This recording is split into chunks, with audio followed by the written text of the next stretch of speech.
noite e para uma glória de Deus. E azar de quem perdeu, né? Perderam, porque às vezes a gente pensa assim: vamos ter um público menor, então vamos fazer uma mensagem meia boca, porque o público é menor. Mas não é assim, Deus não quer isso da gente.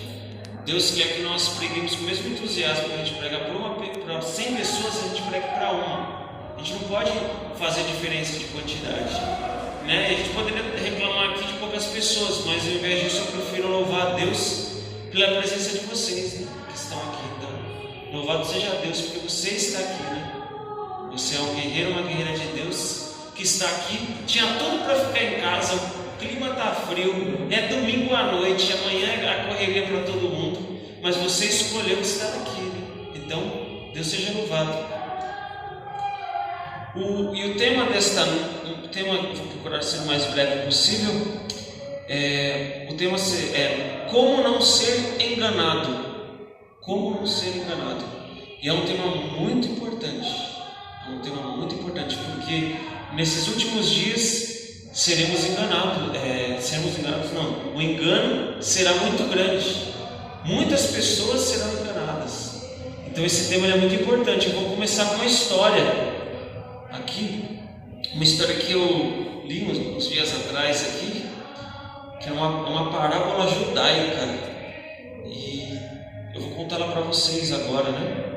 Que diz assim, que certo dia a verdade e a mentira elas se encontraram, né? Elas se encontraram uma com a outra, e a mentira ela disse para a verdade: bom dia, dona Verdade, tudo bem com você? E a verdade falou: peraí, a verdade foi lá e foi conferir se estava realmente um bom dia, porque você sabe, né? A mentira mente. Então a verdade falou: peraí, deixa eu ver se está tendo um bom dia aqui mesmo e tal. Olhou, sol bonito, céu azul, o clima agradável. Ela falou: já que ela viu que era verdade, ela falou: bom dia, dona Mentira. E aí a mentira falou: está muito calor hoje. Dona Verdade, a mentira acaba de falar.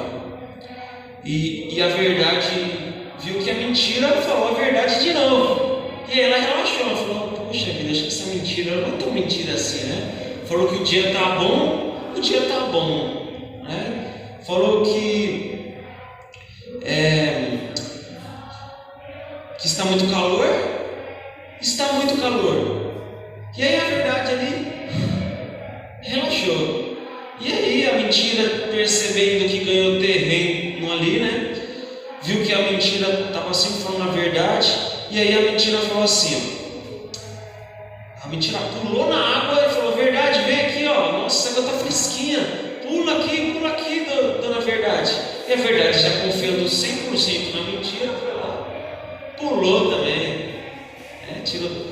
Ambas as duas se despiram ali e pularam ali na água. E o que aconteceu? A dona Verdade, brincando na água ali, não percebeu, a mentira saiu, pegou a roupa da verdade e saiu correndo. E aí a verdade falou: puxa vida, a mentira pegou minhas roupas, e agora? Ela falou: eu vou sem roupa mesmo, porque eu não tenho vergonha do que eu sou a verdade. E aí, mas a verdade, ela preferiu ir sem roupa do que vestir as roupas da mentira. Mas a mentira começou a vestir as roupas da verdade. A verdade, ela saiu nua a caminhar, porque não tinha do que se envergonhar. E aos olhos de outras pessoas era mais fácil, e é mais fácil, aceitar a mentira vestida de verdade do que a verdade nua e crua.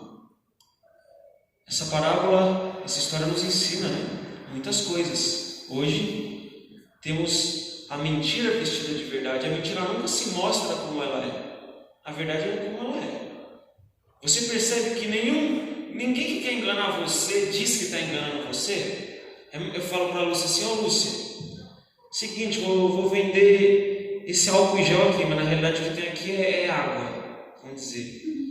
Vou te vender esse álcool em gel aqui, mas ó, Lúcia, é água, tá? Se eu quero enganar a Lúcia, eu ia fazer lá isso? Não, eu ia falar: olha, esse álcool em gel é muito bom e tal, não sei o quê, né? Então ele vai te proteger do Covid e tal.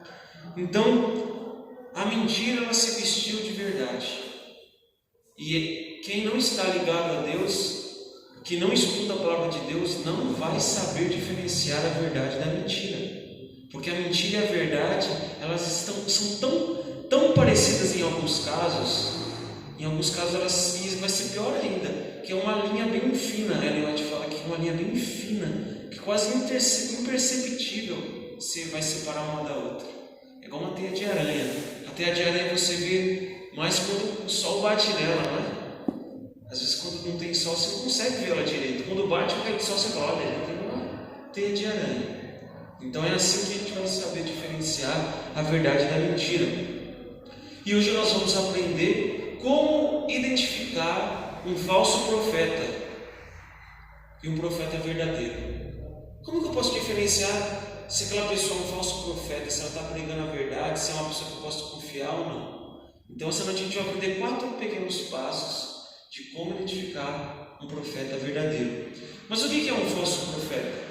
Um falso profeta é alguém que finge estar falando no lugar de Deus. Ele finge. Ou seja, ele realmente está dissimulando alguma coisa, quando na realidade ele fala apenas dos pensamentos pervertidos do seu coração. Então o falso profeta ele não fala conforme Deus quer, ele fala conforme o seu egoísmo, fala conforme o que ele acha, o que lhe agrada, entendeu? E agrada muitos outros por aí. Então isso é um falso profeta.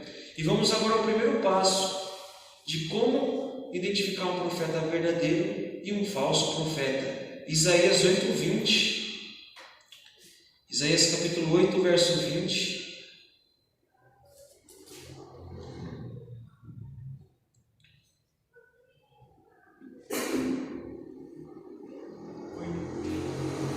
Isaías 8, verso 20. E já que estamos aqui em menor número, se alguém quiser ler também, fica à vontade para nos ajudar. E assim vocês participam também, né? Todos em comunhão, Todos em comunhão.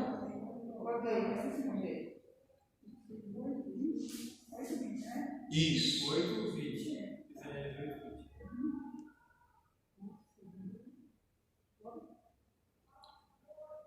Pode ir quem quiser. A lei do testemunho, se eles. A lei e ao testemunho, se eles não falarem desta maneira, jamais verão a alva. Então aqui a gente vê a primeira prova de um profeta verdadeiro. A prova é chamada da prova da harmonia com a Bíblia. O que esse profeta ensina precisa estar de acordo com o que está na Bíblia. Senão, ele é um falso profeta. Mas espere, não é só esse passo. É os 4 passos juntos. O profeta ele precisa passar, e tem outros passos, né? A gente está falando de 4. O profeta ele precisa passar em todos os passos para que ele seja um profeta verdadeiro. Ou seja, a Bíblia ela testa esses profetas. Se esses profetas passarem no teste bíblico, eles são verdadeiros. Então eles devem estar de acordo com a lei e o testemunho. Os 10 mandamentos, eles não podem falar contra os 10 mandamentos, senão eles serão o quê? Falsos profetas. Porque Deus ele não contradiz a Ele mesmo. Não adianta Deus vai falar, guarda o sábado, depois ele vai falar, não guarda o sábado. Não come carne de porco, depois ele vai falar, pode comer. Não, Deus não faz isso. A gente é assim. Nós seres humanos a gente é assim às vezes. A gente fala uma coisa e depois muda de ideia. Mas Deus ele não é desse jeito. Então, os profetas eles precisam falar de acordo com a palavra de Deus. Senão ele é o quê? Um falso profeta. Então, o primeiro passo, ele deve estar de acordo com o que a Bíblia diz. O próprio Jesus, ele citou a Bíblia diversas vezes nos seus ensinos. Olha como que a Bíblia é importante. O próprio Jesus respeitou a Bíblia. Os outros profetas, eles respeitavam os ensinamentos dos outros profetas. Então, o primeiro passo é fácil, né? Deu para gravar, né? O profeta verdadeiro é o quê? Ele ensina de acordo com o que está na palavra de Deus. Então agora vamos para o segundo passo. Mateus 7, de 15 a 20.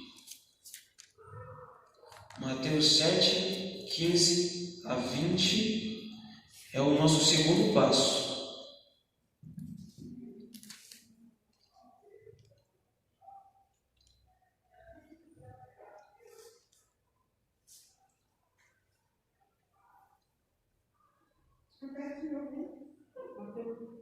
Fechou? Mateus 7. 7, 15 a 20, né? Isso.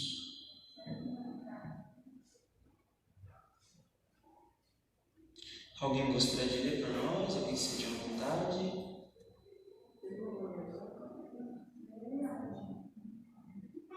Não pode ler, do gaguejo. Nada tá. Eu vou ler então. Acautelai-vos dos falsos profetas que se vos apresentam disfarçados em ovelhas, mas por dentro são lobos roubadores. Pelos seus frutos os conhecereis. Colhem-se porventura uvas dos espinheiros ou figos dos abrolhos? Assim toda árvore boa produz bons frutos, porém a árvore má produz frutos maus. Não pode a árvore boa produzir frutos maus, nem a árvore má produzir frutos bons. Toda árvore que não produz bom fruto é cortada e lançada no fogo. Assim, pois, pelos seus frutos os conhecereis. Nem todo que me diz Senhor, Senhor entrará no reino dos céus, mas aquele que faz a vontade de meu Pai que está nos céus. A segunda prova, a primeira prova está de acordo com a Bíblia, a segunda prova é a prova dos frutos. Aqui nesse verso descreve o falso profeta como, esses falsos profetas como lobos roubadores, lobos disfarçados de ovelhas. Eles aparentam um cristão, né? Falam até bonito, o poder de convencimento deles podemos dizer que até é bom, mas por dentro eles estão cheios de más intenções. Eles são maus de coração, eles se levantam contra a verdade e contra quem segue a verdade. Pode reparar, os falsos profetas eles não gostam de quem procura seguir a verdade na palavra de Deus. Eles prejudicam as ovelhas para se beneficiarem. Eles são gananciosos por dinheiro e poder, eles tomam dinheiro dos fiéis, eles enganam, fazem promessas falsas. Olha, é Mateus aqui que diz, né? Mateus, e olha, isso não acontece muito hoje. Acontece, não, né? O Jorge fica até sarcástico aqui.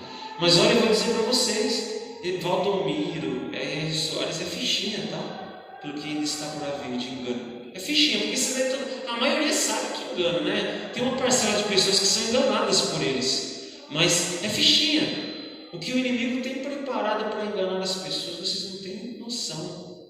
Vocês não têm noção. O livro Eventos Finais de Ellen White diz que o próprio Satanás ele vai imitar a volta de Cristo. Ele vai se fazer o próprio Jesus para enganar a muitos. Olha só o engano que temos esperado. Sim. Mas já houve no passado, né, pessoas que vieram assim como ele em Cristo, né, tinha um profeta que se levantou profeta lá na Espanha, que ele dizia que ele era o Cristo também, que a igreja dele apoiava, ninguém tinha pecado. São coisas absurdas. Ele esteve no Brasil, né, ele percorreu uma boa parte do mundo se declarando Cristo, assim como ele, Cristo, também se declarando Cristo. Sabe o que é interessante disso tudo? Hoje a gente vê a igreja passando essa ciência, mas a igreja deles é cheia. Exatamente. Quer dizer, é um monte de gente que não lê a Bíblia e só segue o que ouve. A porta larga, muitos passarão, né? A porta estreita, poucos. Cristo falava, Cristo falava que a porta estreita, poucos. Né? E a porta larga, muitos passariam por ela e se perderiam. Agora sim, o profeta verdadeiro ele dá bons frutos, certo? Isso significa que o profeta verdadeiro é perfeito? O profeta verdadeiro é perfeito? O que vocês acham? Não. Por que não? Perfeito só Jesus. Só Jesus é perfeito. Exatamente. Então quer dizer que não quer dizer que o profeta vai dar bom fruto, que ele vai ser perfeito. A perfeição é uma caminhada o quê? Que dura a vida toda, né? A transformação do nosso coração vai ser até o último suspiro da nossa vida. Moisés, ele não foi um profeta? Moisés foi um profeta verdadeiro ou foi um profeta falso? Profeta verdadeiro. Ele pecou? Pecou. Matou um egípcio, feriu a bateu na rocha quando Cristo falou que não era para bater. Ele perdeu a paciência, por isso ele até perdeu a terra prometida lá, né? Então Moisés, ele errou, mas o que? Qual que foi a diferença aqui? Há uma diferença muito grande entre você errar por rebelião a Deus e você errar tentando acertar. Nós pecamos, mas nós queremos, pela graça de Deus, sermos melhores, não é? Nós estamos aqui e todos nós erramos, mas eu quero ser melhor, eu quero ser uma pessoa cada vez melhor, quero ser alguém cada vez mais parecido com Deus. Mas tem aqueles que erram por rebelião mesmo, por desafiar a Deus, sabe? Porque não quer nada com nada mesmo, porque não quer ouvir a verdade, porque quer seguir os seus próprios desejos. Então há uma diferença muito grande. E outra coisa, uma frase que você tem que gravar: a mensagem sempre será maior do que o mensageiro. A mensagem que eu estou apresentando para você aqui é maior do que eu, porque ela é direta do céu. Ou seja, eu sou pecador, mas a mensagem de Deus, ela é uma mensagem que deve ser ouvida. E a mensagem de Deus é uma mensagem perfeita para nós. Então, eu tenho meus erros aqui, tenho meus pecados, mas a mensagem que eu estou passando, ela é maior do que eu. Sempre tenha em mente isso, ok? E Testemunhos Seletos, volume 6 diz, né? Um texto que Ellen White escreveu, que diz: na hora da provação que está por vir, apenas os que conhecem a verdade e a amam estão seguros contra os enganos de Satanás. Então, só aquele que ama a verdade, que conhece a verdade, que se coloca nas mãos de Cristo, que estuda a sua palavra e pede a sabedoria do Espírito Santo para entender a palavra de Deus. Se você faz isso, não precisa se preocupar. Eu falo para você, não precisa ter medo desses enganos. Você não vai ser enganado. Não vai. Agora, se você lê a Bíblia só de vez em quando, assim, sabe, não perde a sabedoria para Deus, não busca uma comunhão mais íntima com Deus, eu vou dizer para você, comece a se preocupar, porque o negócio está ficando feio. E o inimigo, ele sabe o calcanhar de Aquiles de cada um de nós. Ele sabe como derrubar a gente. Se não for a graça de Deus na nossa vida, nós vamos ser enganados, nós vamos cair. Não confie no seu próprio conhecimento, não confie, isso é ruim. Você quer uma receita para cair? Confie em você mesmo, confie no que você conhece, não confie em você, confie na graça de Cristo. E Deus fica a dúvida do próximo, né? Exatamente, exatamente.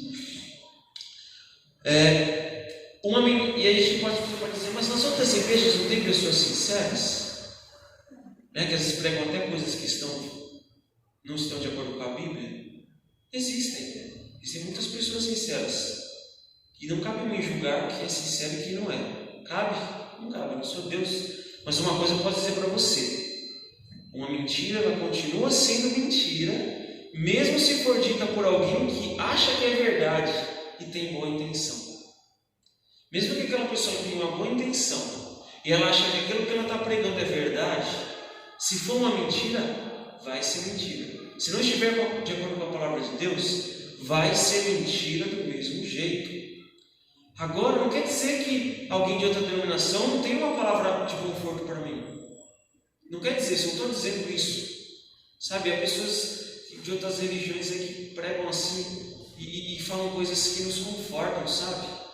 Comigo já aconteceu isso. Pessoas que nem são da mesma denominação que eu, que me trouxeram palavras tão confortantes que foram usadas por Deus para falar comigo. Mas aí você precisa ter sabedoria de reter o que é bom. Eu já li livros de pessoas, de outros teólogos que não são adventistas, que tinham mensagens boas. Mas você precisa ter ali, você precisa ter maturidade. Separar, olha, isso aqui, ó, já não reter o que é bom, né? Aquele ditado. Aprender de tudo e reter o que é bom. Olha, isso aqui não está de acordo com a Bíblia, mas isso aqui que ele disse, eu posso aproveitar bem, né? Então precisa ter essa maturidade para saber diferenciar entre a verdade e a mentira. E outra coisa, tem pessoas sinceras por aí, mas mais cedo ou mais tarde Cristo vai chamá-las para a verdade. Não vai existir sincero para sempre no erro, não vai. uma hora ou outra, Cristo vai chamar essas pessoas para o caminho certo. O Espírito Santo vai cobrar, Exato. vai chamar, vai falar o coração dela. Exato. O Espírito Santo falar o coração. O Espírito Santo, exatamente. E vai ter um tempo, como eu preguei no sábado passado, que o Espírito Santo ele vai agir tão forte que não vai ter mais sincero no erro. Porque o Espírito Santo ele vai chamar todo mundo. E sabe, claro, de hoje para trás pode ser muitas pessoas que elas vão ser salvas porque elas estavam não sabendo a verdade. Então elas vão ser julgadas pelo que elas conheciam. Porque Deus ele não considera um tempo de ignorância. Cristo não vai julgar uma pessoa que não guardou o sábado se ela não teve acesso à verdade do sábado. O exemplo de Guilherme Miller. Guilherme Miller ele não tinha toda a verdade. Mas o que Ellen White fala? Fala que os anjos estão ali guardando o túmulo de Guilherme Miller. Guilherme Miller era batista, se não me falha a memória. Então olha como é. Mas vai ter uma época que não vai ter mais esses casos não. O Espírito Santo ele vai usar o Evangelho para todo mundo, vai nos usar poderosamente e não vai ter mais pessoas que vão dizer, olha, ninguém me avisou. Não vai ter mais. Não vai mais existir. Porque a obra do Espírito Santo ela vai ser realizada de uma maneira muito poderosa. Ok, então vimos 2 passos aqui, certo? De profeta verdadeiro. O primeiro passo do profeta verdadeiro, quem lembra? Harmonia com o quê? Com a palavra de Deus. Primeiro passo, harmonia com a palavra de Deus. Segundo passo que acabamos de falar, pelos seus frutos o conhecereis. Os frutos na vida desse profeta. Ele prega a verdade. A mensagem que esse profeta apresenta para você te aproxima de Deus ou te afasta dele? Te aproxima dos ensinos bíblicos ou te afasta dele? Certo? Agora vamos para o terceiro passo aí, terceiro teste de profeta verdadeiro. Jeremias 18, de 7 a 10.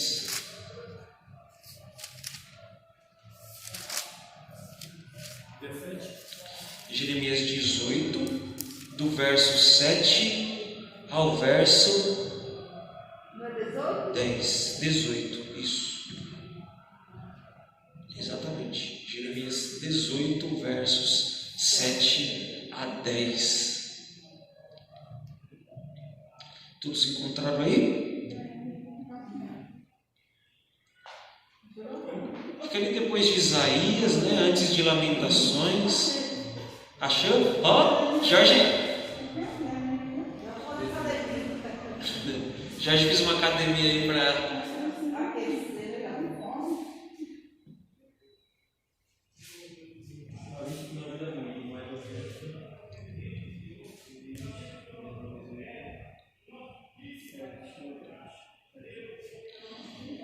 Jeremias 18, de 7 a 10, diz assim: no momento em que eu falar acerca de uma nação ou de um reino para o arrancar, derribar e destruir, se a tal nação se converter da maldade contra a qual eu falei, também eu me arrependerei do mal que pensava dizer-lhe.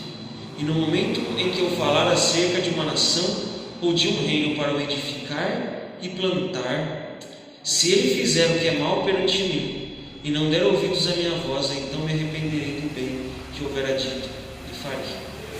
Na verdade eu inverti o verso, esse verso era para ler depois, eu li ele primeiro. Agora vamos ler Jeremias 28, 9, tá? 28, Jeremias capítulo 28, verso 9, tá?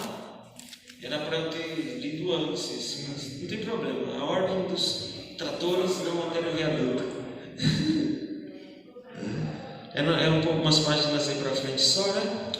O profeta que profetizar paz, só ao cumprir-se a sua palavra, será conhecido como profeta, de fato enviado do Senhor. Olha só, a terceira prova qual é? O que aquele profeta fala tem que se cumprir, senão não tem como ser verdadeiro, né? Eu acho que essa é uma das provas mais óbvias que tem. É interessante, Paulinho, que até mesmo dentro de Cristo já tinha esse tipo de pessoa aí. Já tinha. Tanto que Cristo alertou. Então, a profecia ela precisa se cumprir. Aí a gente acabou de ler em Jeremias 18, 7 a 10, que diz assim, né? Diz mais ou menos assim, fala, olha, eu vou profetizar contra uma nação. Se essa nação se arrepender, eu retiro minha promessa negativa. Se ela continuar seguindo o mau caminho, então ela vai estar em cativeiro. Foi uma das promessas que Cristo fez para Israel. Falou assim, olha, se vocês adorarem e continuarem adorando ídolos, vocês vão cativos para a Babilônia. Se vocês pararem de adorar ídolos e me servirem, vocês vão ser uma nação próspera e levarão o Evangelho para as outras nações. Então, nós temos dois tipos de profecias na Bíblia. Temos a profecia condicional e a incondicional. Qual que é a profecia condicional? Eu acabei de citar aqui, mas eu vou citar um outro exemplo. Cristo te promete a vida eterna. Essa profecia é condicional ou incondicional? É uma profecia condicional. Por quê? Eu vou explicar para você por quê. Condicional, não, faz parte, não tem problema. Condicional por quê? Ele fala assim, todo aquele que... O que ele diz? É só vou pegar uma passagem, João 3,16. Para que todo aquele que nele crê não pereça, mas tenha vida eterna. Esse verso tem uma condição. Qual é a condição? Para todo aquele que nele crê. Então assim, se a profecia depender da decisão humana, ela é uma profecia condicional, certo? Ou seja, falou, se você me aceitar, você terá a vida eterna. Se você não me aceitar, você terá a morte eterna. Vocês entenderam? Eu não respondi, foi pela parte de obedecer. Ah, sim. É uma condição. Assim a Arlete fala, vamos dizer um exemplo aí, a Arlete tem a Adria, talvez não faça mais isso porque ela é adolescente agora, não é mais uma criança. Mas quando ela era uma criança, vamos dizer que a Arlete falou, Adria, se você tirar uma nota boa na escola, eu vou te dar um celular no final do ano. Você está fazendo o quê? Uma profecia, não é uma profecia, mas um trato condicional. Condicional porque depende de como ela se comportar, certo? Isso é uma profecia condicional.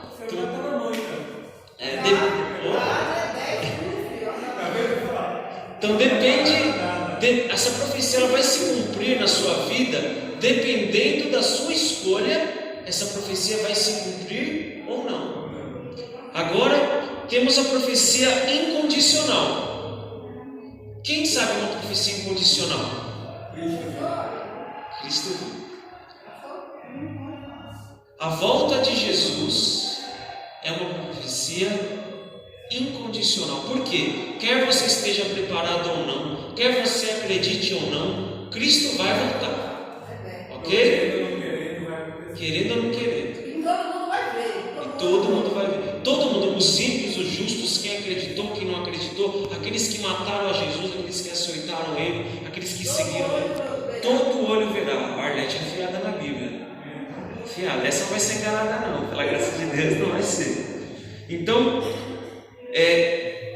as profecias precisam ser cumpridas, mas existe esse contexto aqui de profecia condicional. Então quer dizer assim, às vezes nas outras igrejas tem aquelas pessoas que elas gostam de trabalhar muito com a base da revelação. E às vezes, eu vou explicar o porquê, que às vezes tem falsos profetas que acertam algumas profecias. Por quê? Porque às vezes tem coisa que, poxa, eu já ouvi, já fui dar estudo bíblico antes, eu não tinha essa resposta. A pessoa fala, mas aquela pessoa lá da minha igreja, lá profetizou que... Tem uma pessoa, você tem uma ideia, mas tem uma pessoa, uma moça, que falou, que eu dei estudo para ela, que teve uma irmã da igreja dela que falou que a filha dele ia nascer morta. E aconteceu. Olha só, que situação. E como que eu vou explicar isso? Como que eu vou explicar isso? Vamos dizer o seguinte, Satanás, ele chuta os eventos e às vezes ele acerta. Sabe quando você vai fazer uma prova de alternativas? A Adria deve saber bastante, porque na escola, eu acho que hoje a maioria das provas são alternativas, A, B, C e D. Você tem que fazer um xizinho ali. Quando você não sabe a resposta, você vai chutar, né? Ah, não sei, vamos D. B. E às vezes você já acertou uma questão que você chutou? Acerta. É isso que Satanás faz. Ele chuta, mas ele não só chuta cegamente. Satanás, ele estuda os eventos. Ele estuda os eventos também, ele é um estudioso. Então tem coisa que você não precisa ser um profeta para saber o que vai acontecer. Você vê uma criança brincando perto de um buraco. Você fala, eu profetizo que essa criança vai cair no buraco. Há uma chance de você acertar isso. Porque ela está perto daquele buraco. Exatamente. Agora, vamos dizer, você sai com o corpo quente do banho, numa friagem dessa sem camisa. Eu profetizo, Arlete, que você vai pegar gripe. Você vai lá e pegar gripe. Eu tenho alguma coisa de especial nisso? Não tem. Isso é ciência, isso é estudo. Automaticamente o rumo das consequências. Exatamente. Você vai comer essa maçã está estragada, Arlete. Se você comer, você vai ter uma situação muito difícil no banheiro depois. Eu tenho que ter uma revelação especial para saber disso. É isso que Satanás faz. Ele chuta. Algumas pessoas falam que profetizou, que Nostradamus profetizou, que não sei quem profetizou do coronavírus. Eu não sei até que ponto profetizou ou não, porque eu não fui verificar na fonte. Mas assim, Satanás ele pode ter muito bem estudado os eventos ali e percebido que uma doença poderia surgir, uma guerra. Tem tantos estudiosos aí que vê aquela tensão no Oriente Médio ali. É fácil prever uma guerra ali, porque já tem aquela tensão. Vai ter vários atritos lá, né? Isso. E a outra questão também, Paulinho, que nem você falou agora, né? São o resultado das consequências. Nostradamus, ele era um estudioso.